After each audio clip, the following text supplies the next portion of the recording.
இருக்கக்கூடியது. அல்லாஹ்வுடைய கலாம், அல்லாஹ்வுடைய வார்த்தை மிகப்பெரிய ஒரு அருட்கொடை. இதை நம்மை விட்டு மறுமையாளரை புரியாது. அல்லாஹ் இந்த அற்புதத்தை, இந்த கலாமை நாங்கள் தினதோறும் படிக்க வேண்டும். குர்ஆனை நாங்கள் எப்போதும் சிந்திக்க வேண்டும். குர்ஆனை கற்றுக்கொள்ள வேண்டும். நாம் குர்ஆனை கற்றுக்கொள்வதற்காகவும் முயற்சி எடுப்பதில்லை. ஆனா மற்ற விஷயங்களை நல்லா முயற்சி எடுப்போம்.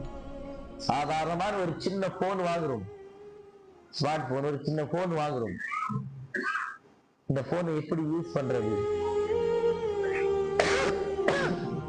அதை எப்படி தேடுறது, என்னென்ன ஆப்புகள் இருக்குது, அதை எப்படி யூஸ் பண்றது, எல்லா விஷயங்களும் அதை தேடுவோம். ஏன் தெரியலன்னா சின்ன பிள்ளைகிட்ட கூட கேட்போம். பேரன் அளவுக்கு இருக்கக்கூடிய பேரன்ட்ட கூட நம்ம கேட்போம், இதை எப்படி யூஸ் பண்ணணும் பாருங்க. ஏன் சின்ன பிள்ளைங்களுக்கு நல்லா யூஸ் பண்ண தெரியும், நல்ல டெக்னாலஜி இருக்குது, நல்ல அறிவு இருக்குது அப்படின்னு. ஆனா குர்ஆனுக்காக எப்பயாவது நல்ல ஹாஃபிஸ், நல்ல சின்ன சின்ன பையன் ஹாஃபிஸ், அவங்க போய் கேட்டு படிச்சிருப்போமா? ஏன் வெக்கம் வரும். இப்ப போன கேட்கும் போது வெக்கம் வரல.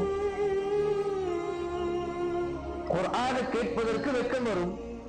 ஆனால் போன் பற்றி கேட்கும் பொழுது, மார்க்கமில்லாத உலக விஷயம் பற்றி கேட்கும் பொழுது நமக்கு வெக்கம் வராது.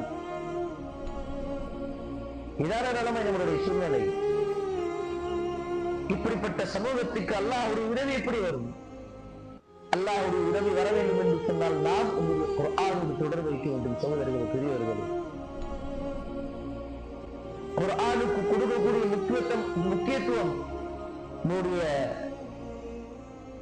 எத்துணை முஸ்லிம்கள், சின்ன சின்ன பிள்ளைகள் குர்ஆனை அழகாக படிக்கின்றார்கள். அவர்களை பார்த்து நாங்களும் கற்றுக்கொள்வோம் அப்படின்னு ஒரு ஆர்வம் வருகிறதா நம்மிடத்தில்? அதுவும் கிடையாது. இங்கிலீஷ்ல இருக்கக்கூடிய மற்ற மொழிகளுக்கு, இங்கிலீஷ் மட்டுமல்ல, தமிழ்ல எடுத்துப்போம்.